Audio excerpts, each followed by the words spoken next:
Hello, everyone who's joining us. My name is Brett Meekum. I'm the president and founder of Cadmus Public Affairs, a government relations firm based in Phoenix, Arizona. I've done a lot of work in the blockchain space, most recently HB 2544, which is the Blockchain Study Committee in the state of Arizona. With me today, I've got some exciting panelists where we're going to talk about stablecoins' impact on payments. One of my first panelists is Nitin Gar. He's Director of Financial Services and Digital Assets for IBM. I've got with me Paulo Rodriguez, COO of Public Mint, and I've got Manib Shah. He's the Product Strategies and Commercializations LED Payments for R3. I want to give each of them a quick minute to introduce themselves and talk a little bit about their background, and then we'll get right into it. As a note, we've reserved some time in this session to answer some questions. I've got the Huva app open as well as the app on Zoom. So please, towards the end, please, any questions you have, I want to make sure that we hear from the audience, and we'll get to as many of those as we can. So first off, Nitin, do you want to take a quick minute and introduce yourself? Thank you so much, Brett. I'm really glad to be here. Really glad to be with Manib and Paulo on this panel. So my name is Nitin, and I serve as Director of Financial Sciences and Digital Assets at IBM. I also had the honor of founding the Blockchain Labs and then subsequently Digital Asset Labs, and built a few networks. One of them was a payment network, which is most recent. So looking forward to the conversation. Thank you. And Paulo, you want to take a quick minute? Yeah, sure. So again, thank you for inviting me. This is a very exciting topic that I'm always willing and hoping to discuss with my peers. So I work at Public Mint. We are a team of tech entrepreneurs, software engineers, and people coming from the banking industry. I myself, I come from the banking industry. I used to work for a clearinghouse and payments processor for over 15 years. And yeah, so I'm into the blockchain space, excited to be here. And Manib? Hi everyone, Manib Shah. I'm based out of London, work with R3. I lead product commercialization and strategy for payments at R3. My primary background has been in banking, started my career with HSBC, all along being in transaction banking and corporate banking primarily, then treasury, and last 5-6 years, it's all been about DLT and blockchain. I'm glad to be on the panel today. Perfect. We've got such raw talent here today, so I'm excited to get into some of these questions. So let's get into it, shall we? Let's talk about what does the future hold for stable coins with DAOs, such as things like coins that we all know, Tether, USDC, what Facebook is doing with Libra. What does that future look like going forward now? And who wants to head up? Paula, do you want to start us off? Yeah, I can start it.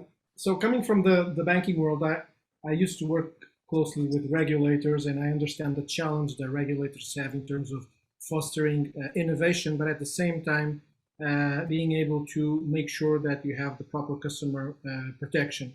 So having innovation is not always easy. And I'm saying this because the whole event around blockchain, starting with Bitcoin and then altcoins, and now later on we have these stable coins, I would say this is a perfect test bed where innovation is happening and we're seeing on the ground what can be done with this innovative technology. Having said that, I would say that stable coins, they have a future ahead.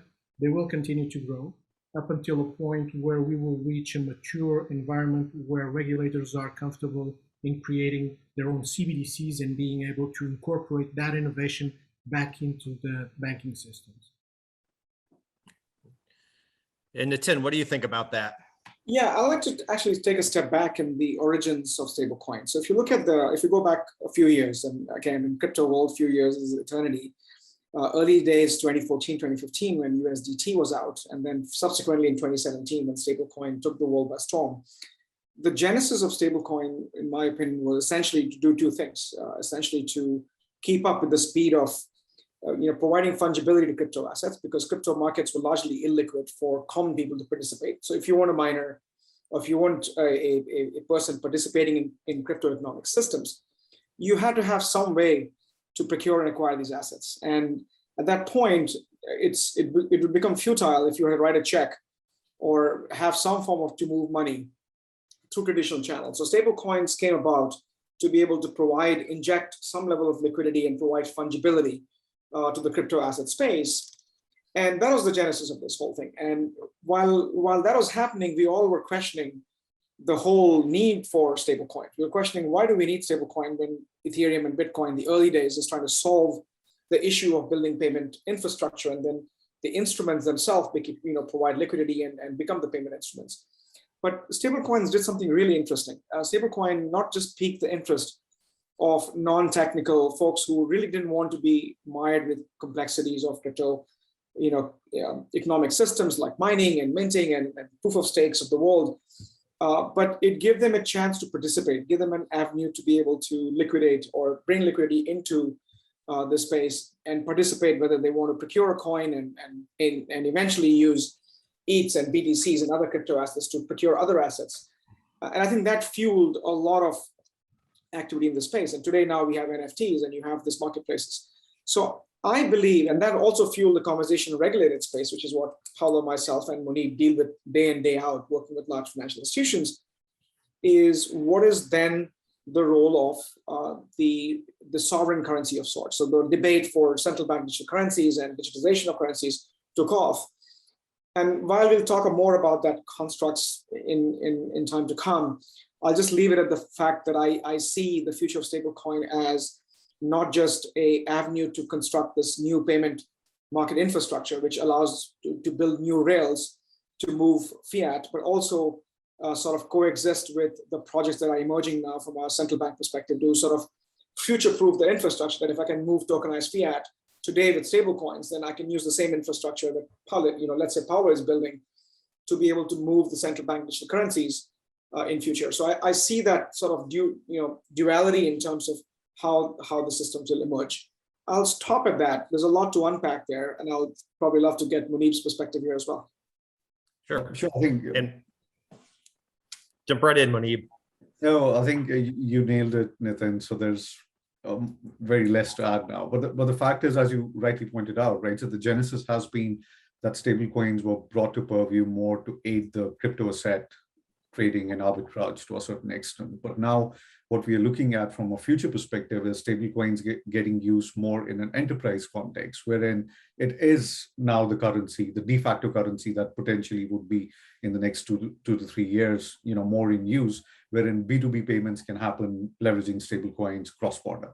So we are working towards that world of evolution now. And I think one of the biggest facts to support that is that we right now have central bank digital currencies, which is as stable as a stablecoin can get. And once they are actually put in mainstream use, the future holds very well for stablecoins going ahead. Yeah. Perfect. That was a lot of information in a short amount of time, guys. Moving on, though, let's talk a little bit about big tech. Big tech, our Facebooks, our Googles, our Amazons. Are they, is big tech going to adopt sort of stablecoin program? Is there going to be sort of one coin to rule them all? Or are we going to have computing tech coins? I know Facebook has made a lot of waves with its development and announcement of Libra. What does that look like in the big tech aspect? So I'll give it a start, and then love to have Paula's perspective because he's building actually a payment network. So to me, I'm looking at this from a perspective of the role of big tech. So if you're aspiring to look into saying, will big techs begin to accept stablecoin as a payment instrument? The answer is yes, because at some point, if stablecoin becomes sort of a ubiquitous payment infrastructure and payment instruments, then it's in their best interest, just like we have seen over the time, credit card rails and other ACHs of the world have become sort of a common avenue to accept payments. And if stablecoins takes off, which today I think there are close to about 90 million people in the US who have some avenue of wallets and ability to hold stablecoins. If that becomes ubiquitous, then absolutely, I think anybody who's in business who wants to accept payments should be able to accept payments. If your question is really aiming towards sort of, will big tech be in the business of issuing a stablecoin? And you gave an example of Facebook, which we all familiar with as to what transpired and what are the phased approach they've taken and the challenges that they've hit. I would say that that's a tricky question because this brings back the common question of the foray of big tech into fintech. which is basically, should we govern and license these entities to the same lens as we sort of govern and regulate financial institutions? And while that question is still an open question, and I would bring it back to stablecoins, I would think that the primary element is trust, and there's some elements of decentralization, which is some of the hurdles. Not to mention that if you have a poor economic model or token economic system, and I would fairly be open about this whole thing, that Facebook had its own challenges with trust of some of the the past. At the same time, I would say that the early days of inability of them to explain the economic model of Libra, and we have seen many testimonials in many areas, was one of the main reasons, that lack of trust and inability of them to explain to common people as to how does a token derive value, and aspiration of going global. I think some of those were sort of shortcomings of that approach. Then they fell back on Diem, which is basically USD, a simple model to say, hey, it's a one-to-one backing. That also has met, as you have read recently, some regulatory challenges as Silvergate has tried to be an issuer of Diem of sorts. I'll pause at that and love to hear my other panelists their point of view. Sure. So, Paul, who wants to jump in next, Paulo or Manub? Yeah, I can jump in. So from my perspective, I think that there's an important issue here, which is the monetary policy of every sovereign state. And that is, if we have big fintechs trying to issue their own stable coins and creating baskets of currencies, which was the first approach that Libra presented, that is going obviously to be a big challenge, because we all know that the currency is an instrument of the economy that it represents. So if you have, if you're trying to get into the monetary policy, you will have obviously several challenges there. But having said that, even in the card industry, you have private labeled ecosystems. So you have corporates that manage within certain boundaries their own ecosystem in terms of transferring value. So that's not an innovation in itself. What I think is the key concept that we should tackle for big fintech is the fact that big fintech embrace several areas. And if you have today, for example, payment gateways or payment providers, they are all focused on payments. They have their missions and values around that specific topic. So if you have a big fintech that embraces several areas, then it becomes really difficult to justify that there won't be any conflict of interests within the company and even for their shareholders. So I would say that big fintechs can and will embrace more efficient ways of tackling money. And that's a need that the market is expecting, for people to find how to transfer money just like they send emails. But on the other side, you have to be very clear of what is your mission and what is your values around what you're trying to achieve.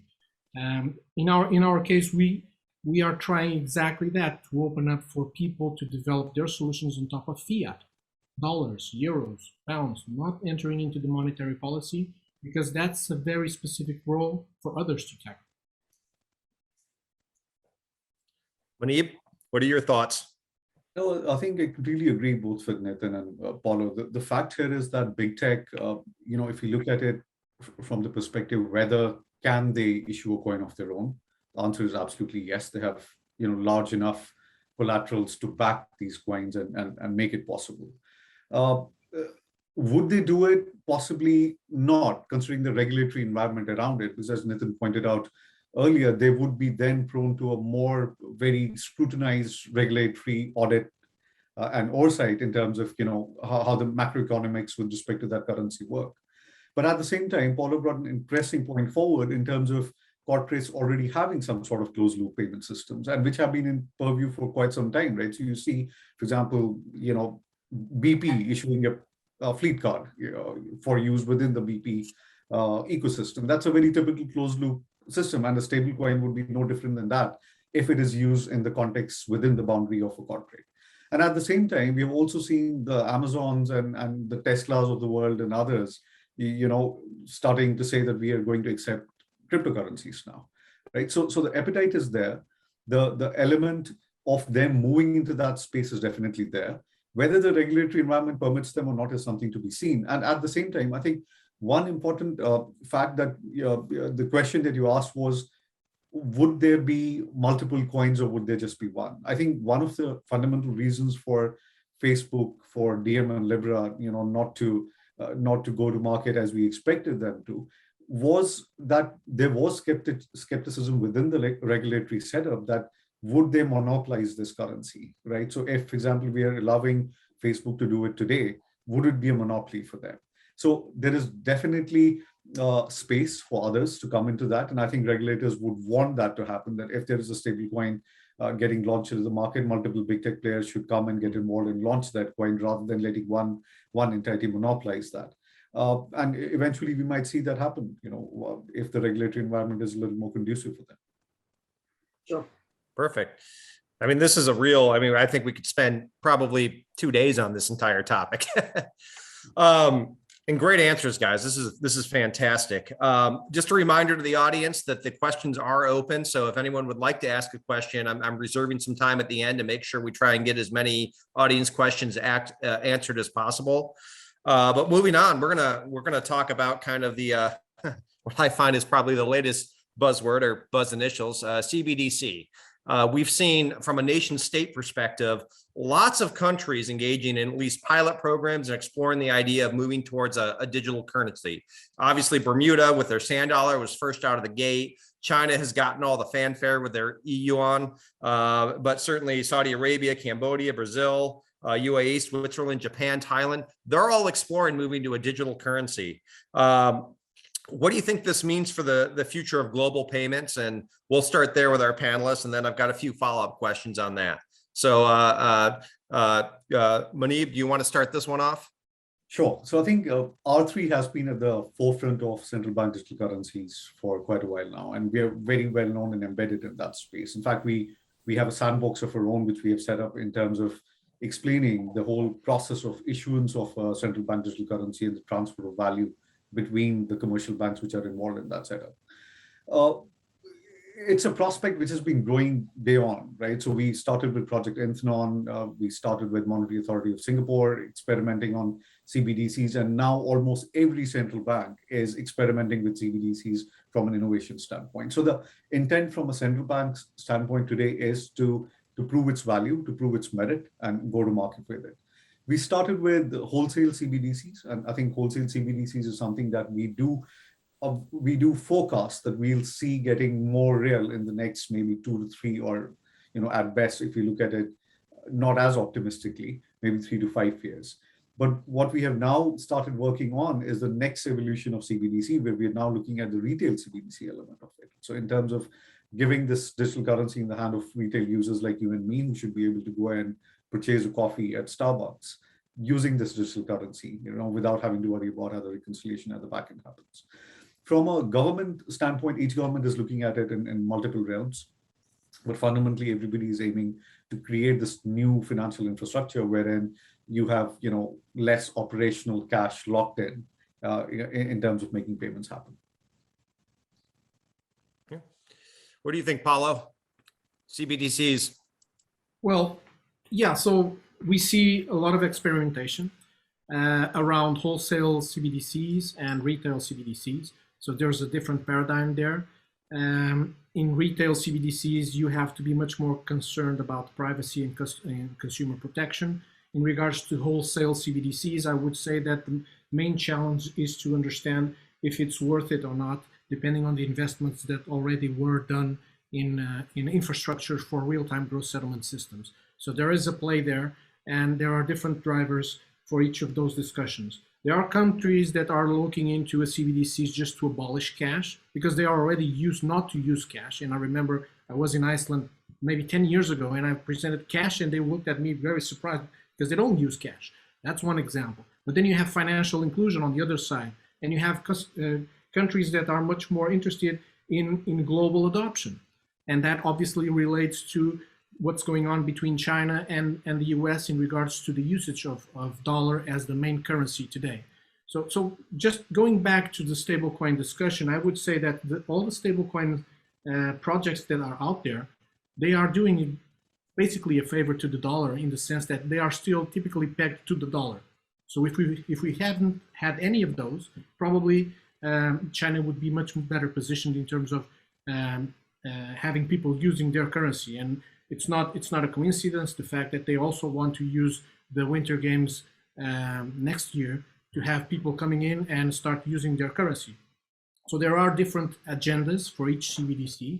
One of the things that will be very interesting to see in the next few years is who's going to really get mass adoption in terms of their own countries and in terms of broad acceptance, and also very important, how to interoperate between different CBDCs, how to create a way to seamless transfer value between jurisdictions. Because at the end of the day, we're losing the concept of physical borders, and we're talking about jurisdictions more and more. Yeah, interoperability becomes a huge concern when it comes to each individual digital currency. Nitin, do you want to weigh in? Yeah. It's on a panel like this, it's always worse to go last because these two guys have covered pretty much the entire landscape. But I'll just give a small perspective here. Is that what Munib mentioned, right? I think there are about some stats, 80% of banks, central banks in the world are looking at CBDC as central bank digital currency. Tech companies and some of the niche fintech companies are trying to address this alike. Every country has an agenda. For example, some of them is about payment modernization. Some of them is about economic inclusion. Some of them is decline use of cash. And some of them is like trying to just get a sort of a leg up only because they've been sort of behind in that overall economic system. So whatever the reason may be, we have, as an industry, broadly divided into wholesale and retail. Wholesale is something that banks use a reconciliation mechanism to reconcile the balance of payments between themselves. And that is something which still needs to be addressed because that's a resiliency issue. And what Paolo mentioned is how does that wholesale, which is it's completely opaque to common users for buying Starbucks and coffee and bread, is how does that seep into the common usage, right? And this is where stablecoin becomes an interesting model. So there are close to 180 plus different papers, and every year we see 5-6 papers come out. And after some time, they begin to look and feel the same. They're trying to address the same agenda. But broadly speaking, they're trying to address two areas. One is monetary stability. Is how does CBDC and stablecoins in the system affect the stability of price, which is what Bank of England and ECB has talked about. And then you have the financial stability agenda, which is ensuring there's no interruption in provisioning of financial services, things like payment systems. So these two are broad agendas that every central bank, in addition to getting ahead of the cryptocurrency space, is trying to get into. The question we should be asking ourselves is, one, if this becomes truly digital ecosystem, which is trying to adapt to how we are transacting in a digital world. You mentioned interoperability, right? And that's another important point where we recently had a project in UAE and Sama, which I'm sure my panelists are aware of, where we looked into what is the equation when small businesses and individuals who are traveling between Saudi Arabia and, let's say, UAE in the GCC countries. That process should be seamless. I should be able to spend money from going from Saudi, whose denomination is Riyal, and going to UAE, with dirhams, and that balance between those should happen automatically. And we were able to successfully drive that. But there's also a caveat there that interoperability was possible because they are both pegged to USD. And to Paulo's point, that USD becomes sort of a central peg. But how would the design be if I were to actually have two distinct denomination in exchange mechanism? Who handles the FX? Are we relying upon atomic swaps? So all these questions are still need to be answered. But I think that all central banks today are focusing on domestic payment agenda first, and then figuring out the interoperability as these technologies evolve. So I'll stop at that and see. Just add a point to that. And I think some of the central banks that we are working with right now have moved a step further, wherein atomic swaps are becoming a reality because they want to explore CBDC more in the cross-border context rather than the domestic context. Because personally, I believe that in the cross-border context, it has much more value to offer in the immediate term, rather than in the domestic context. So I think that's being explored as well as we speak. No, absolutely. And I'll say one more thing. Sorry, Brett, we're not letting you. Oh, you're fine. So yourself. You're fine.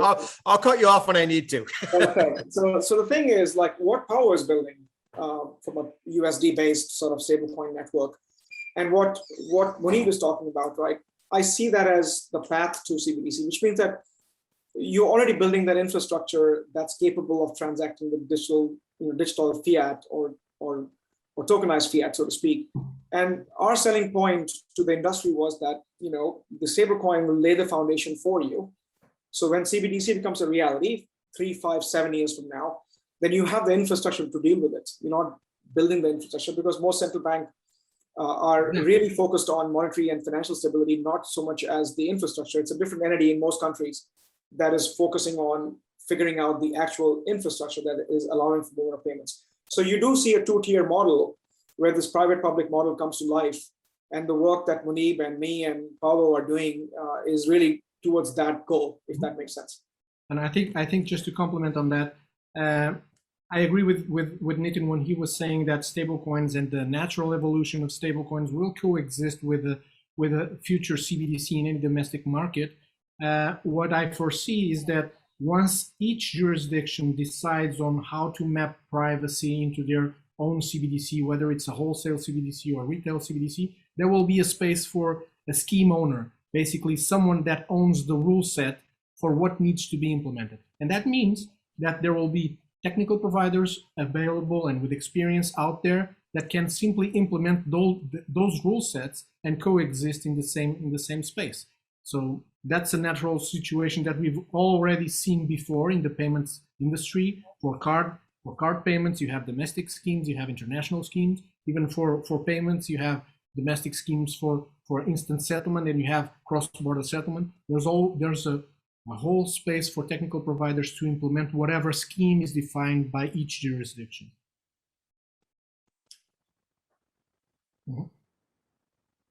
And this is a fantastic discussion, guys. I've gotten a couple of audience questions. So before I go into our fourth area of discussion, I want to see if I can get a couple of the audience questions in, and then we'll come back to what I have on the list for the fourth area. I've got one here that says, audience question, as it relates to DeFi, isn't a stable coin a form of tokenization if it has a one-to-one conversion with the converting coin? Essentially, yes. I think the whole premise, and when we are building a network, we had to work with legal to define what a stable coin is as a settlement instrument. But the idea of a collateralized token, so again, this leads to one small can of worms, that there are 3 types of models which is industry accepted. One is centralized IOU model, which is the most prevalent, to say I'm going to, for every token I'm going to issue, I'm going to put $1 or any stable currency into a custody account or a high quality liquid assets, which provides the one-to-one mapping. And thereby you giving a token is really giving an IOU. And when you want to redeem it, you can come back to the issuer and they'll give you $1 because the dollar is safe. The second is basically what we call as value on chain, which is basically relying upon some element that provides a token value from either crypto economic system, like let's say Ether and Bitcoin. They are liquid enough in that ecosystem. And then you have other tokens that are aspiring, like MakerDAI, for example, is aspiring to provide that peg for dollar equalization with some sort of crypto to say, I'm going to maintain a balance of the valuation of the cryptocurrency, which is rather volatile, with this stable US dollar. Still questionable, as long as you don't touch the banking rail, it's still legal. But the moment you begin to touch banking rails, you begin to have a lot of regulatory compliance issues pop in. The third model is Synerich model, French term, but that simply mimics the central banks or what we can also call as algorithmic ability to be able to have demand and supply, which is illegal in most countries because that's a central bank function of money supply. So going with the centralized IOU model, which is the most acceptable, USDC, USDT, Paxos, you name it, they all rely on collateralized stablecoin, which basically says, here's a coin that's tied to a stable currency, and I'm keeping the dollar behind it. So in essence, answer is yes. It's a long-winded yes, but I just figured that it's important to understand how a coin gets its value, so to speak. Yeah, and that leads us to another challenge, which is all the stablecoin providers, if they are going for that option of one-to-one in regards to cash they have in reserves, then you might ask yourself, where is the auditing? Do they really have that reserves?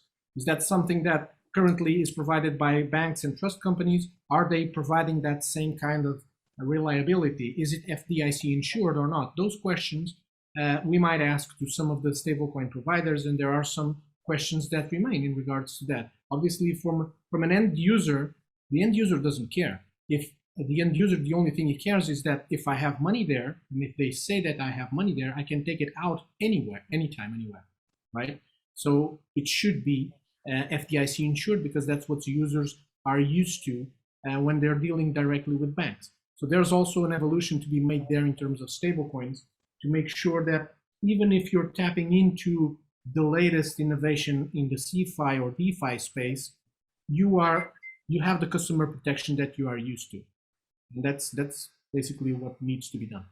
Right. And I think one good example to sort of quantify both the points that you made, Paulo and Nitin, is the example of Titan and Iron, right? So in terms of the collapse that happened, that wiped $2 billion off completely. I think that was a pure classical example of a governance failure, right? So wherein you have a token which is backed by a collateral, and that collateral is, backed by a USDC or pegged to it. And if the value falls for one and it's not real-time reconciled with the other, it's a total collapse. I think bringing that element of governance for collateralized tokens is also something that needs to be looked at with a much more scrutinized lens. Yeah, I'll say one more thing before we let Brett jump in here. I couldn't agree more to what Muneeb mentioned. One element of this whole process of stabilizing or having a stable coin backed by stable fiat is token economics and governance. In case of the FAY protocol and the Iron Finance, as you mentioned, a very complicated, not easily understood token economics system, right? And that was a common cause of failure because you don't need complex mathematicians for common people to be able to hold stablecoin. It should be as simple as me holding a digital version of a US dollar and spend that as I would spend a US dollar. So governance audit, which is a part of governance, as Paula mentioned, is such a critical part of this whole ecosystem that I couldn't stress enough that, and that's what tech companies are providing now to say, how do you provide the digital governance or lineage of the digital governance as I'm accepting a stablecoin from a provider? And that's an important part, I think. Mm-hmm. There is this sense from the crypto community. It started 12 years ago with this disruptive approach to create a new form of transferring value. And over the years, the community has been maturing and understanding that the evolution needs to be gradual so that you can bring on board all the customers that are used to the regular payment rails. Otherwise, you simply end up with interesting innovation happening in the crypto space with no mass adoption. That's why it's so important to make the bridge between fiat on one side and be able to tap into the innovation that is happening in the CeFi and DeFi space. I'm going to go off scripture real quick from some of the discussion points I gave you, only because this is going in a real fascinating direction right now. What do you think CBDCs versus the organically built private stablecoins? Do you think one solution is better than the other? Is the government controlling and developing its own digital currency the right way to go versus private innovation developing their own within a regulatory government scheme? I just kind of want to go around the group and just kind of get your thoughts between the two, because we've covered a lot of ground on both in a short amount of time. So very quick answer from my side. I think it's a fine equilibrium that we need to find between both parties. One needs the other to evolve. The regulator needs to understand what's happening in the crypto space in terms of understanding what's happening there and in terms of experimentations. And on the other side, you need to have startups and fintech companies with the proper support from the regulator, not stifling innovation, but giving him the proper support to have solutions that can come to market in a safe way. And I think if we sort of segregate the two, if we segregate the crypto element out of the digital currencies for a minute, and CBDCs in particular, I would say, hands down, a central bank backed digital currency should be the de facto, because it's regulated, it's stable. You always know there's a one-to-one correspondence for what you are getting, right? From an innovation standpoint, as Paulo mentioned, I think there needs to be that fine equilibrium between the two, wherein the private sector is allowed under a regulatory ambit to build this new technical infrastructure wherein new innovative mechanisms of transacting value can be defined, but that value inherently needs to be pegged to something which is more tangible, and I think CBDCs can play a very, very fundamental role there. And I don't view, Brett, to your point, I don't view them as two separate things. I don't think we have commercial bank money today. When you have fractional reserve and you go to a bank and get a loan, there's a there's a commercial bank money, and all we are doing in some cases is digitizing that. So as we design the stablecoin models or business models, we all have at some point worked with banks to why will bank issue a stablecoin, and there's a reason why I don't think any bank, with the exception of some of the crypto banks, who have issued stablecoins. And there's a reason for that. There's a reason for both in terms of impact to liquidity, treasury, and the risk that goes with it, including the fourth interpretive letter that OCC was out last October, which gave sort of a soft permission for banks to participate and either apply for a banking charter from OCC or be in the business of issuing a stablecoin as a payment instrument. But to the point that I think Munib made was that I don't view it as two separate streams. Yes, I would accept a digitized version of sovereign currency if it's available, and if not, then our existing payment infrastructures and instruments that ride on the payment infrastructures, if that has some level of regulatory and compliance framework that assures guarantee and not any misdoing and investor protection and consumer protection built into that, then why not? I mean, we do that today. So that should not change because the FDIC insurance and OCC risk metrics and stress tests, these are all frameworks that make sure that banking system is healthy. And we simply have to piggyback on that and devise a digital framework, which is more important than figuring out the validity of stablecoin itself, I think. Those are fantastic insights. Let's talk real quick about the United States for a second. And from the panel, we talked a little bit about CBDC, what other countries are doing. Obviously, China has the spotlight. Do you guys think the United States is kind of lagging behind in its development of its own CBDC? Certainly, we all know, and I know a few of you work closely with the SWIFT system. Certainly, the United States has been key in making sure all other countries use the SWIFT system. Certainly, there's surveillance methods in that for counterterrorism, making sure that bad actors are gotten. Do you see this threatened with the rise of China and some of the other larger countries with CBDC? And is the United States does the United States need to play any sort of catch up on this? I may start with this one. So I think to your answer, I don't think it's too late. And I would agree with Chris Giancarlo on this when he says that the US should enter in this game, but it should enter in the right way. So it's important to see what's happening in different geographies because the early adopters will obviously take some risks. And we're talking about a fiat currency, and those risks are very, very important to take into consideration. So having this conservative, not too much conservative, but some conservative approach in observing the other models, I think it's a good tactic. And I would say also that you've mentioned SWIFT. SWIFT has played a key role over the years, and obviously they are in the blockchain space for quite some time. They sometimes know more about blockchain than we would expect, and they're obviously observing very carefully what's happening in this space. But again, the SWIFT and others are just fintech companies that are waiting for the next rule set to be available in order to provide the best service to the end users. If I may go next, I think if you look at it generally, I believe US has been lagging behind in payments fundamentally overall, right? CBDC or not. Even if you look at the implementation of, say, for example, real-time payment systems or faster payment systems, as we call in UK or the rest of the world, so US has been far, far, far behind in terms of implementing that.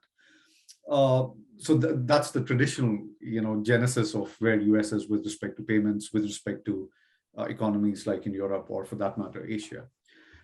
For central bank digital currencies, I think, yes, there is a bit of a cautious approach. Whether they would lag behind China, possibly not, because it all depends in terms of, how widely accepted the Chinese CBDC would be beyond Chinese borders, and to what level of adoption they get within China itself. So I think there's a lot to look at in that space primarily.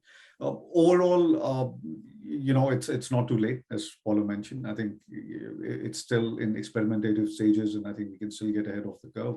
SWIFT has been probably one organization which we thought about in 2015-16 is at the cusp of disintermediation because of DLT. And everybody thought, oh, SWIFT, what are you going to do now? This blockchain is here and your routing network is no more relevant.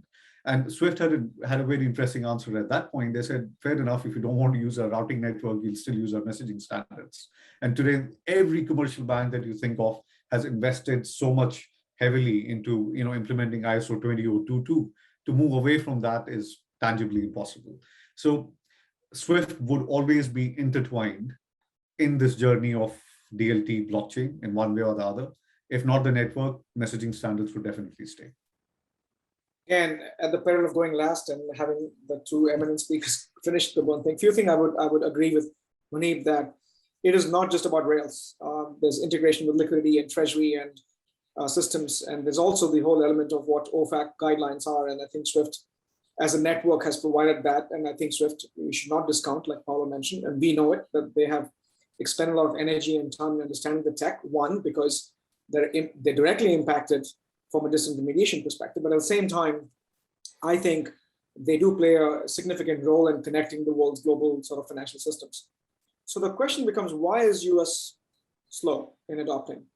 And working with some of my counterparts in the industry, working with some of the government officials and asking the same very question, especially the Fed Reserve in Boston, which is tasked with digital dollar, sort of thinking around what that digitalized fiat look like. And they've been working with MIT labs. We provide opinions on those. One thing is, for the same reasons why I think chip and pin is slow, and we still use checks in the US, we have burden of legacy. And so that's one issue. Second thing is that because US dollar has the privilege, and I'm using the word privilege because it still has the privilege of being the world's reserve currency, we have to take a few additional steps than simply making us big sweep domestic payment agenda, because about 75% of all global transactions actually happen in USDs. So we have to understand the economic impact, which I think in the past 2 or 3 years, which ECB and Bank of England has released at least 10 papers, and I don't think we have one meaningful research document yet out of our systems. There have been opinion op-eds, but not necessarily a research paper that came out of from Feds. So I think that process of intellectual thinking, that process of impact on global payment systems, our ability to enforce things like sanctions, which is one of the national security agendas that we have, I think those are far bigger issues for us to grapple with than simply providing a technical rail that allows you to be able to move USD. And I think that, to Paolo's point early on, hey, if there are stablecoin providers pegging theirs to USD, then they're doing the job on behalf of some of the systems that US would embark upon. So I'll stop at that and get your thoughts. Yeah, no, and well, I don't want to cut you guys. We have only just a couple of minutes left, so I want to throw out one more audience question and then wrap up, and then we can jointly all answer whatever other audience questions we might have off the app. But we have a question that's kind of gotten a few upvotes. Question of how will fiat to CBDC stablecoin and vice versa conversion risk be managed? Who assumes what and when on risk base? Hey, so IOUs, which is the first model which is the most common model. IOUs are not uncommon instruments in the industry. So basically an issuer. So we looked into issuer, transaction acceptance, or redemption. An issuer should manage the collateral and provide enough sort of guidance, and they should be managing the healthy ratio between issued fiat, and during redemption, there has to be a process that before accepting it, you need to make sure that there's enough. And that's one way to sort of address this angle, that piggybacking on existing fiduciary responsibility of issuers. I'll stop at that. Yeah. There are some discussions around narrow banks, which is basically decoupling the deposits and payments from one side, and on the other side you have the financial intermediation activities.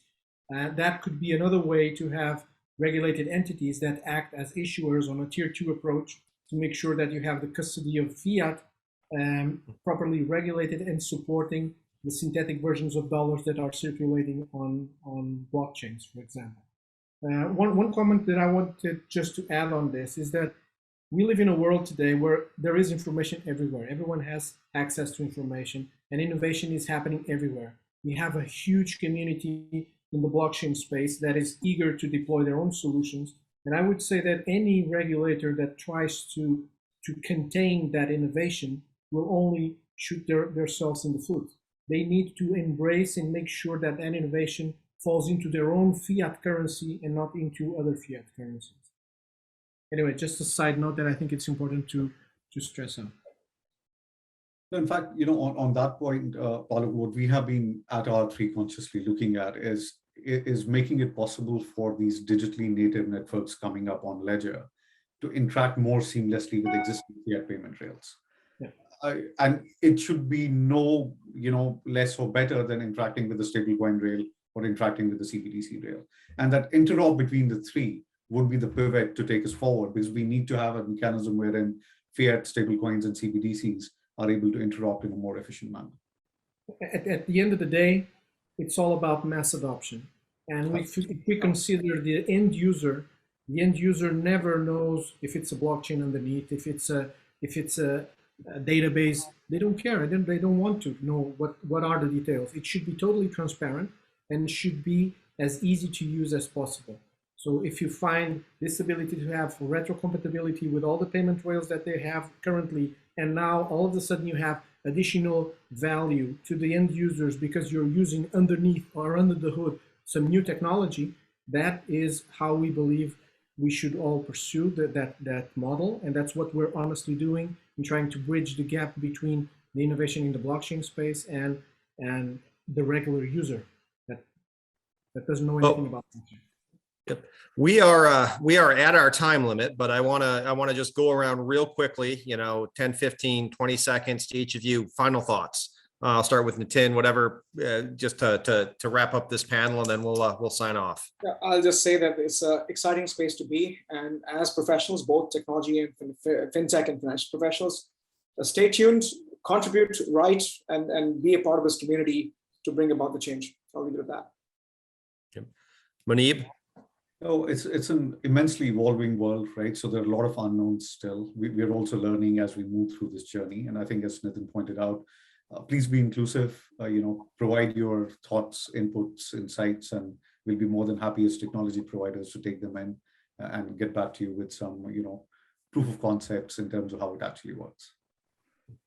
Yeah, I think from my side, payments typically are not that of an appealing topic for the end user, and you typically work in the backstage. But I would say that we live really in a time where it's really exciting to be in this space. I'm young enough to not be participating in the internet boom, but I'm old enough to catch this wave of the decentralized ledger boom.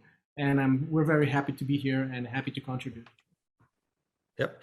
Well, thanks, everybody. I want to thank the Mobile Payments Conference for putting this panel together. And I really want to give a special thank you to Paulo, Muneeb, and Nitin for joining me today. And thank you for all of our attendees today. I think we've covered a lot of ground, and we're looking forward to next year.